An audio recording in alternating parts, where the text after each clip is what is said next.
Hello बच्चों, मैं गुलाम अस्करी आपके अपने YouTube channel star coaching star पर आपका स्वागत करता हूं।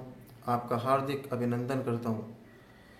प्यारे बच्चों, आज के इस लेक्चर में हम केमिस्ट्री रसायन विज्ञान क्लास 11th स्टार्ट कर रहे हैं और क्लास 11th के केमिस्ट्री के अंतर्गत आने वाले चैप्टर परमाणु संरचना को हम स्टार्ट कर रहे हैं आज के इस लेक्चर से। प्यारे बच्चों, परमाणु संरचना जो चैप्टर है वो स्टार्ट होता है कुछ इस प्रकार से। कहानी यहीं से शुरू होती है पदार्थ कि पदार्थ होता क्या है। देखिए, पदार्थ को हम द्रव्य भी कह सकते हैं। पदार्थ को हम द्रव्य भी कह सकते हैं। दो वर्ड होते हैं, एक द्रव और एक होता है द्रव्य। द्रव और एक होता है बेटा द्रव्य। द्रव इंग्लिश में से बोलते हैं लिक्विड और द्रव्य को मैटर।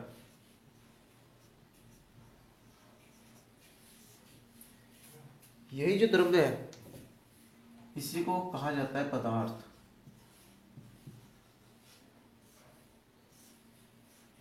अभी पदार्थ होता क्या है?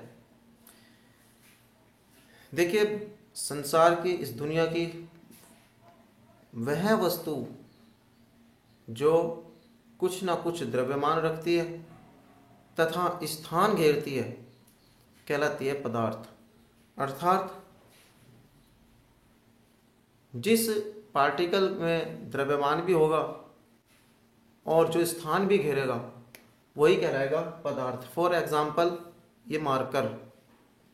देखिए, इस मार्कर का कुछ ना कुछ द्रव्यमान है, अर्थात इसमें कुछ ना कुछ तो वजन होगा, बट इसके साथ साथ ये है जहाँ पर भी रखा जाएगा उतने ही स्थान को यह ग्रहण कर लेगा या फिर घेर लेगा, इसलिए इसे बोलते हैं पदार्थ।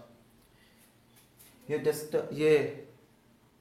व्हाइट बोर्ड, ये डस्टर, ये मार्कर, ये सब पदार्थ की ही श्रेणी में आते हैं। अब देखिए, सवाल उठता है कि पदार्थ बनता किससे है? पदार्थ की संरचना।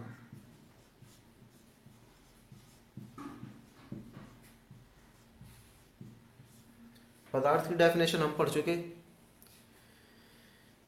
कि ब्रह्मांड में पाई जाने वाली वह वस्तु जिसमें द्रव्यमान हो और वह स्थान घेरे क्या कहलाएगी? पदार्थ।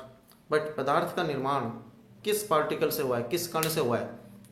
देखिए, इसे समझने के लिए मार्कर एक पदार्थ है। अगर इसे हम छोटे छोटे कणों में विभाजित करें, इसे हम विभाजित करते चले जाएं, काटते चले जाएं, तब एक अवस्था ऐसी आएगी, एक पार्टिकल, एक कण ऐसा प्राप्त होगा कि उसके बाद इस मार्कर को और अधिक विभाजित करना असंभव होगा। यही सेम कार्य किया एक प्रमुख वैज्ञानिक डाल्टन ने।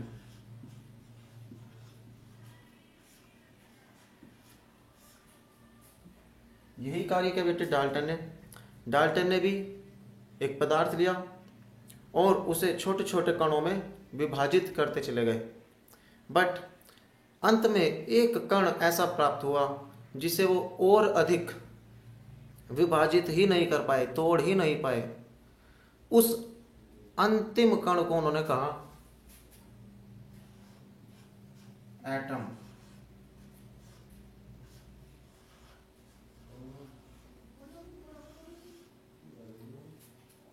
उस अंतिम कण को उसने कहा एटम। और डाल्टन ने बताया कि वो जो अंतिम कण है उसी से मिलकर के उस पदार्थ की संरचना हुई है। जैसे मार्कर है, मार्कर को विभाजित करते चले जाएं, छोटे छोटे कणों में तोड़ते चले जाएं, बट जो अंत में एक ऐसा कण प्राप्त होगा जिसे और अधिक विभाजित ही ना कर पाए, वो कण कहलाएगा। उस कण से इस मार्कर की संरचना कही जाएगी। अर्थात ये कहा जाएगा कि यह मार्कर उस कणों से मिलकर के बना है। तो प्यारे बच्चों, उस कण को डाल्टन ने कहा एटम। बट अब सवाल ये उठता है कि एटम ही नाम क्यों दिया। देखिए, डाल्टन एक ग्रीक वैज्ञानिक थे, ग्रीक देश के वैज्ञानिक थे। तो एटम इन्होंने ग्रीक भाषा में नाम दिया, नामांकरण जो किया उस छोटे से छोटे पार्टिकल का, एटम जो नामांकरण हुआ वो ग्रीक भाषा में हुआ। और ग्रीक में ए का जो मीनिंग होता है वो होता है नॉट, और स्टम का मीनिंग होता है डिविजिबल। अर्थात दोनों को मिलाकर के जो मीनिंग बना है, नॉट डिविजिबल अर्थात अविभाज्य,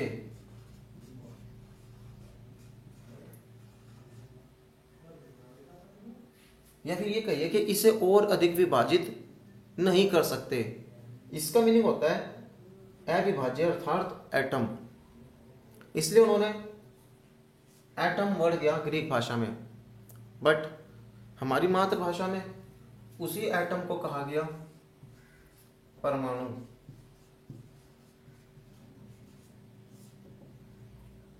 वही एटम क्या कहलाया? परमाणु। अब क्वेश्चन उठता है कि परमाणु की परिभाषा क्या है।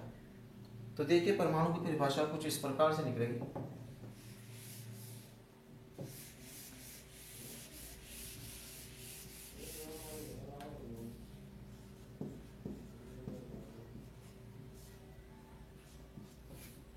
परमाणु किसी भी पदार्थ का, किसी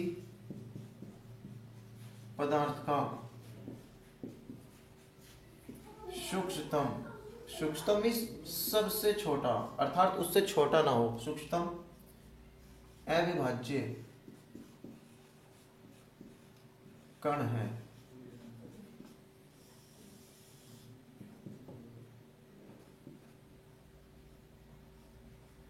अर्थात अब परमाणु की हम डेफिनेशन कुछ इस प्रकार से दे सकते हैं कि परमाणु किसी भी पदार्थ का सूक्ष्मतम अविभाज्य कण है। सूक्ष्मतम मीन यानी उससे छोटा और कण ना हो सके, और अविभाज्य मीन्स कि उसे विभाजित भी ना किया जा सकता।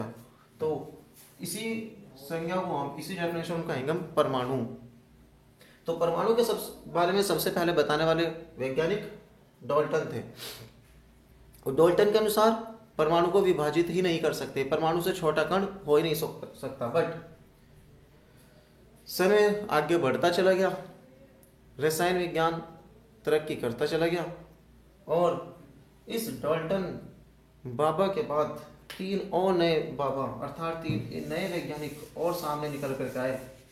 कौन?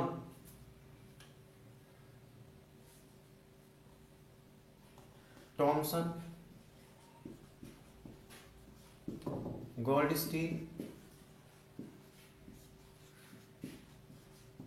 और चैडविक प्लस चैडविक। ये 3 वैज्ञानिक और सामने आए डाल्टन के बाद। और इन्होंने क्या किया? इन्होंने उस परमाणु को भी विभाजित कर दिया, परमाणु को भी और छोटा कण बना दिया। और इन्होंने कहा कि नहीं, परमाणु अविभाज्य कण नहीं है, बल्कि परमाणु को भी विभाजित किया जा सकता है। किन पार्टिकल्स में? इनके अनुसार परमाणु को विभाजित किया जा सकता था इलेक्ट्रॉन, प्रोटॉन और न्यूट्रॉन। देखिए, परमाणु को डाल्टन के अनुसार अविभाजित कण माना गया, अर्थात उसे और विभाजित नहीं कर सकते थे। बट थॉमसन, गोल्डस्टीन और चैडविक के आगमन के बाद अब परमाणु भी विभाजित कण हो गया, अर्थात परमाणु को भी इलेक्ट्रॉन, प्रोटॉन और न्यूट्रॉन में विभाजित किया जा सकता था। प्यारे बच्चों, इलेक्ट्रॉन की जो खोज थी वो की थी थॉमसन ने। प्रोटॉन की जो खोज की थी वो की थी गोल्डस्टीन ने, और न्यूट्रॉन की जो खोज की थी वो की थी चैडविक ने। और इसकी मैं ट्रिक बताता हूँ। इसकी ट्रिक आप कुछ इस प्रकार से याद कर सकते हैं। ईंट पर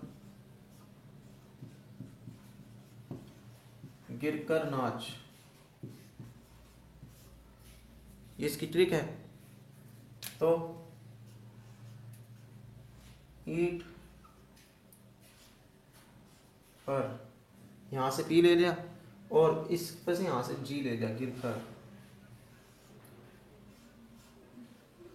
एन और सी। तो प्यारे बच्चों, ई फॉर इलेक्ट्रॉन, और इलेक्ट्रॉन की खोज करने वाले वैज्ञानिक का नाम था थॉमसन।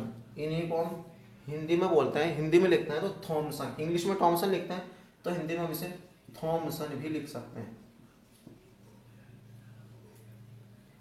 प्रोटॉन की खोज गोल्डस्टीन, और न्यूट्रॉन की खोज चैडविक। तो ये वैज्ञानिक इलेक्ट्रॉन, प्रोटॉन, न्यूट्रॉन की खोज कर चुके थे। तब डाल्टन का जो परमाणुवाद था, अर्थात डाल्टन का जो परमाणु सिद्धांत था, उनके अनुसार जो परमाणु अविभाजित कण था अब उसे विभाजित कण माना जाने लगा। बट अब क्वेश्चन ये उठा कि ये इलेक्ट्रॉन, प्रोटॉन, न्यूट्रॉन अगर परमाणु के अंदर है तब ये कहाँ पर स्थित हैं, किस स्थान पर रहते हैं। फॉर एग्जाम्पल मान के चलो ये एक घर है और घर में कमरे हैं, घर में कमरे बने हुए हैं और 3 व्यक्ति हैं, रमेश, मुकेश, सुरेश। हमारे पास 3 व्यक्ति हैं, रमेश, मुकेश, सुरेश। अब ये तो कंफर्म है कि तीनों इस घर में है, बट ये कहाँ पर है, कौन से कमरे में है, ये पता लगाना इनका आवश्यक था। क्या रमेश इस कमरे में, क्या मुकेश इस कमरे में, क्या सुरेश इस कमरे में, कहाँ पर है, कौन से कमरे में। ये तो कंफर्म हो गया था कि रमेश, मुकेश, सुरेश तीनों ही इस कमरे में ही हैं, तो बस इस घर में है। तो ये जो घर है इसे मान लो परमाणु, और परमाणु के अंदर जो कमरे होंगे वहां पर पाए जाएंगे इलेक्ट्रॉन, प्रोटॉन और न्यूट्रॉन। अब हमें यही पता लगाना है कि इन तीनों पार्टिकल्स, 3 कणों की स्थिति प्रोटॉन के अंदर कहां पर है। और इस स्थिति का पता लगाने के लिए रसायन विज्ञान में इन स्थितियों का पता लगाने के लिए बनते चले गए फिर मॉडल।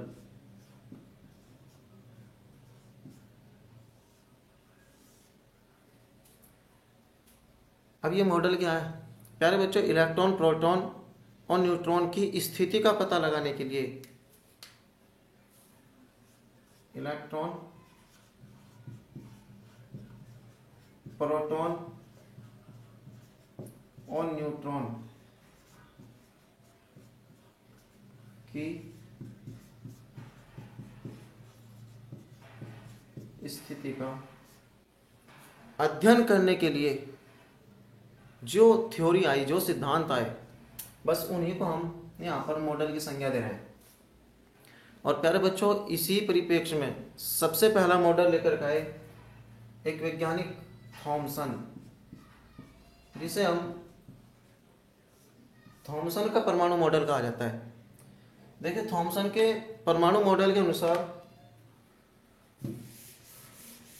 इलेक्ट्रॉन, प्रोटॉन और न्यूट्रॉन की स्थिति कुछ इस प्रकार से थी।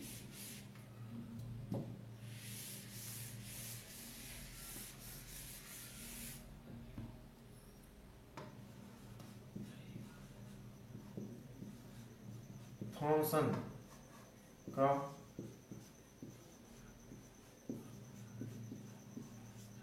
परमाणु सिद्धांत अथवा परमाणु मॉडल।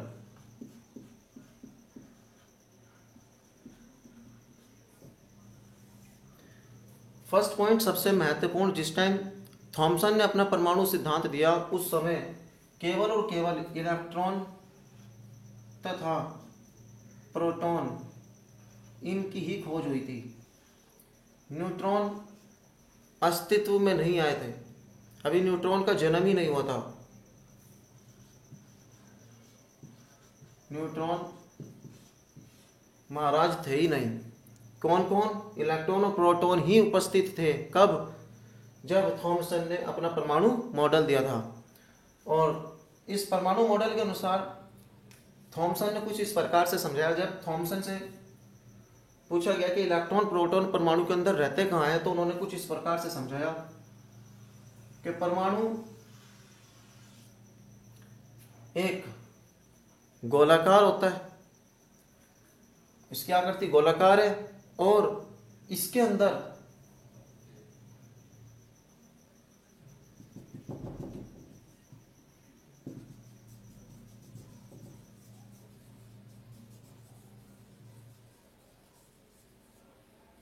परमाणु के अंदर इलेक्ट्रॉन, अब ये इलेक्ट्रॉन उन्होंने बताए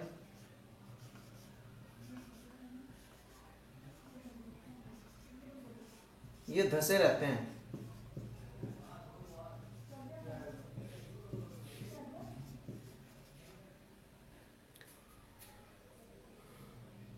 परमाणु के अंदर एक जो संरचना है कुछ इस प्रकार से है कि समस्त धनावेश परमाणु पर उपस्थित होता है और उसके अंदर इलेक्ट्रॉन धसे रहते हैं।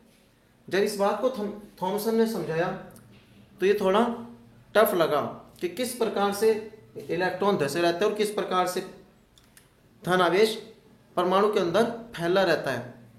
तब उन्होंने एक एग्जाम्पल दिया बेटे तरबूज का। थॉमसन ने एग्जाम्पल दिया तरबूज का, और तरबूज के एग्जाम्पल के बाद उन्होंने कहा कि देखिए जैसे तरबूज में रेड पार्ट, मान के चलो ये इसका रेड पार्ट है, रेड मार्कर नहीं है तो नहीं तो रेड मार्कर से ही बनाता।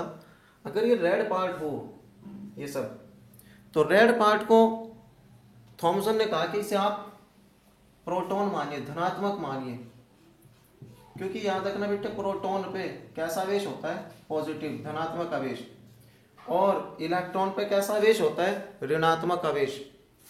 तो इलेक्ट्रॉन माइनस पर होता है, प्रोटॉन पर पॉजिटिव चार्ज होता है। तो तरबूज के अंदर जो रेड पार्ट है वो सब थॉमसन ने माना कि वो सब प्रोटॉन है, वही सब धनावेशित है, अर्थात प्रोटॉन को रेड पार्ट का, और उस रेड पार्ट में जिस प्रकार से बीज धसे रहते हैं, जिस प्रकार से बीज धसे रहते हैं, सेम उसी प्रकार से इलेक्ट्रॉन यहां पर स्थित हैं उस तरबूज के अंदर। तो तरबूज की एग्जाम्पल के साथ, तरबूज के उदाहरण के बाद इन्होंने कुछ समझाया कि इलेक्ट्रॉन और प्रोटॉन एक परमाणु में किस प्रकार स्थित होते हैं। देखिए प्रोटॉन, फिर मैं समझाता हूं, जिस प्रकार से तरबूज में रेड पार्ट होता है वो सब थॉमसन ने प्रोटॉन मान लिया, और उस रेड पार्ट में जिस प्रकार से ब्लैक बीज, वो जो बीज धसे रहते हैं, उन बीज की संज्ञा डेफिनेशन थॉमसन ने इलेक्ट्रॉन से दी कि इलेक्ट्रॉन भी सेम उसी प्रकार से परमाणु में धसे रहते हैं। बट सबसे मुख्य बात, सबसे इंपॉर्टेंट बात थॉमसन के परमाणु मॉडल की ये थी कि थॉमसन ने ये बताया था कि इस परमाणु में इलेक्ट्रॉन की संख्या इक्वल होती है प्रोटॉन की संख्या के। थॉमसन ने सबसे इंपॉर्टेंट बात ये कही थी कि इलेक्ट्रॉन की संख्या प्रोटॉन की संख्या के इक्वल होती है। अब इलेक्ट्रॉन पर आवेश होता है माइनस, प्रोटॉन पर आवेश होता है प्लस, तो हम कह सकते हैं कि संपूर्ण परमाणु पे नेट आवेश, परमाणु पर नेट आवेश कितना, 0। अर्थात थॉमसन ने परमाणु को एक उदासीन कण माना।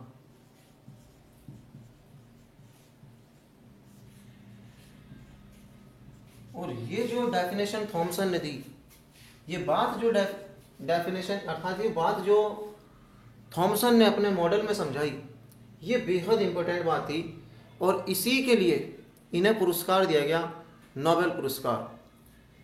बट थॉमसन के परमाणु मॉडल में एक कमी आ गई, एक कमी भी रह गई। वो कौन सी कमी थी? थॉमसन के परमाणु मॉडल में सबसे बड़ी कमी ये थी कि कुछ समय के बाद जैसे ही न्यूट्रॉन का जन्म हुआ, न्यूट्रॉन अस्तित्व में आए, न्यूट्रॉन की खोज हुई, तब थॉमसन से यह कंफर्म किया गया कि बताइए न्यूट्रॉन इस परमाणु में कहां पर रहेगा। आपने बता दिया प्रोटॉन कैसे रहते हैं, इलेक्ट्रॉन कैसे रहते हैं, यहां तक तो चलो क्लियर है। बट अब जैसे ही न्यूट्रॉन की खोज हुई तो थॉमसन भाई साहब से कहा गया कि बताइए न्यूट्रॉन कहां पर रहेगा, और यह बताने में वह असमर्थ रहे, न्यूट्रॉन की स्थिति को बताने में वह असमर्थ रहे।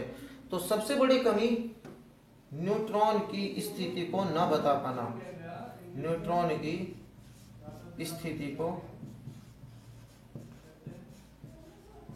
न बताना।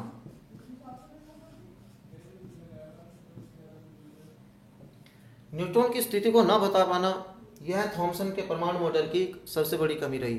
अर्थात थॉमसन परमाणु मॉडल की एक सबसे बड़ी उपलब्धि भी हमारे पास आई और सबसे बड़ी कमी भी हमें मिली। तो ये जो थी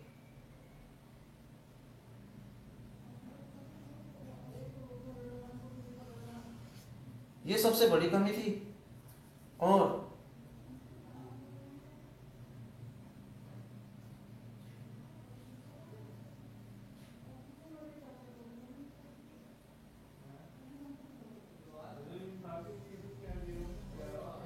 ये जो थी ये सबसे खुशी की बात भी थी और ये गम की बात भी थी।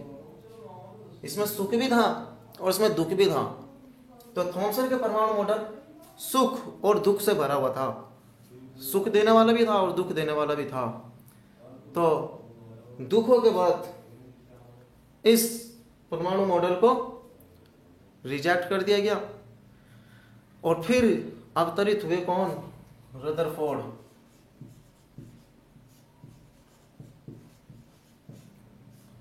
और रदरफोर्ड ने एक और परमाणु मॉडल लेकर के आए और उनके परमाणु मॉडल को कुछ इस प्रकार से समझाता है। तो उसका नाम इस प्रकार से दिया जाता है अल्फा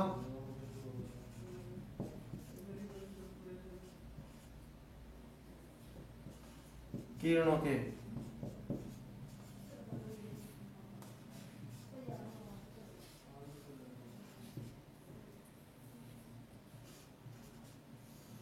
प्रकीर्णन का मॉडल।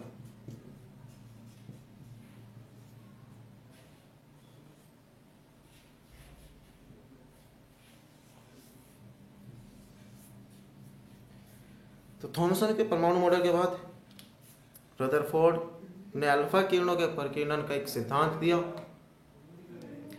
जिसे हम नेक्स्ट लेक्चर में बहुत जल्द आपके सामने लेकर जाएंगे। तो केमिस्ट्री की शुरुआत, परमाणु संरचना केमिस्ट्री हम क्लास 11th की पढ़ रहे हैं। बहुत जल्द क्लास 12th के लिए भी केमिस्ट्री स्टार्ट हो जाएगी इसी चैनल पर, और आप सब इस चैनल पर बने रहें। अधिक से अधिक वीडियो को प्राप्त करने के लिए आप चैनल को सब्सक्राइब करें, लाइक करें, वीडियो को शेयर करें, और जो कोई भी बात आपसे क्लियर समझ में ना आए उसे कमेंट भी करें, ताकि मैं आपको और अच्छे से सेटिस्फाई कर पाऊँ। धन्यवाद। जय हिंद।